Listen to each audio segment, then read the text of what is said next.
Samuel B. Cat is going a little bit mad with his energies. So this is a video from a rabbi called Mandy Friedman. He's a Chabad rabbi. He's amazing. I heard him talk. He's the rabbi of Bob Dylan. And he has this coronavirus, the Jewish perspective. Let's listen to it and I will comment as we go. I don't just take videos, I also comment on them. Okay. Time of great technological advances.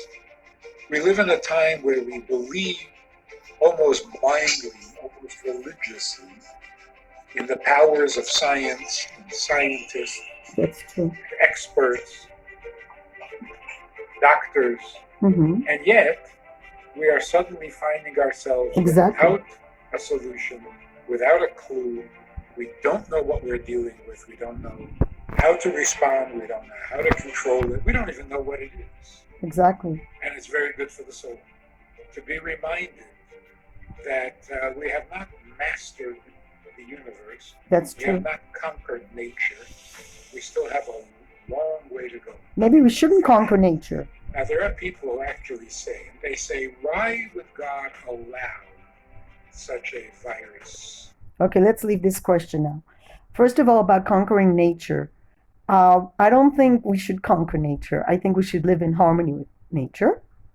And I've encountered a lot of resistance whenever I talk about being vegetarian and how important it is not to slaughter animals for many, many reasons, among them ecological reasons. And maybe it's a wake-up call. And why would God create such a virus? Well, sometimes I think we don't know a lot of things. We don't really, our knowledge is very, very limited. We think we know a lot of things, but there's just so much we don't really know. I'm not sure if that's the right question, but let's see what he says. Why would God create such a virus? Why would God create the Holocaust? Why would he allow it? Why would he allow it? What is that suggesting? It's as if some things happen and God intervenes. Yeah. But then there are other things that happen and God doesn't intervene. That's true. Nothing happens unless God makes it happen. So that's also my question. Like, where was he during the Holocaust? Where is he during difficult times? How come good people die? How come bad people are allowed to thrive and steal and murder? That's a huge question. And I think the answer is we really don't know. I think that happens for a divine purpose. Okay, now the rabbi says everything happens for a divine purpose. Okay, that's a nice way of saying we don't know. God only knows. Reason. Otherwise, it cannot happen. Everything we're going to experience is going to be divinely orchestrated for our benefit. So, in the religious Jews say, Akol Tova, everything is for our benefit. Interesting. The world is shutting down all its practices. What is our schedule made of? We go here, we go there, we do a little of this and we do a little of that, and then we come home and we've had it all of a sudden without anyone saying a word. No theater, no partying, no traveling, no going anywhere. All our habits have now been canceled. We have been freed and liberated from our Mitzrayim. We are so caught up in these things that we actually started to believe that that's what life is about. Life is about going to school, going to work, going to parties, going to a theater, going for some entertainment, going for some shopping. That's life. Now we're seeing it's not. This is a very good thing. The break of habit that this virus is bringing is such a fantastic opportunity to change the habits we've been trying or hoping to change, planning to change for years.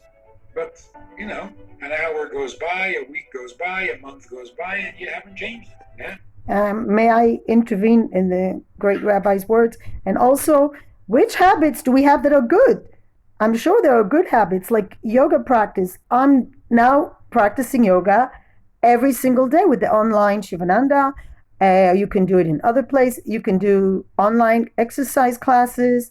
You can paint. You can write. What are the good habits you have in your life? We have the perfect opportunity. Everything is changing anyway. We can now have the life we choose. We are encouraged by events to rethink where we put our energies. What are we living for? Exactly. What are we getting up in the morning for? The world is going to be a much better place as soon as this thing is over. That is, if people don't go crazy. We have to remember when the rabbi is very optimistic, but a lot of people struggle, and it's very important to acknowledge the world is not black and white. There are people that will have a huge struggle because they're used to exercising outside, and it's a struggle for a lot of people. And it's very important to acknowledge that it's not an easy time. really a pre-Pesach message. Every generation has to come out of its Mitzrayim, It's out of Egypt. its enslavement. And what we're seeing now is, like in the days of Egypt, Jews were pushed out of Mitzrayim. Here we're being pushed out of our heavens. We're not asked, we didn't volunteer, it's being done for us. If we take advantage, if we keep our heads and we see the opportunities, by Pesach time, we can have a much healthier life, a much healthier planet. All assumptions can now be questioned. All habits can now be challenged. That's true. All fears can now be dismissed. Were we worried about China? Were we worried about Iran? Were we worried about the price of oil? Boy, we're getting sobered up. Everything is changing. And it is changing for the better. And we are maturing as a human race. That is a beautiful thing. It's not a warning. It's not a punishment. It's not doomsday. This is going to pass. And we're going to find ourselves in a cleaner, healthier, more noble world. Hopefully. Politically, geographically, financially, and personally. So now is the time to think not of ourselves but of others.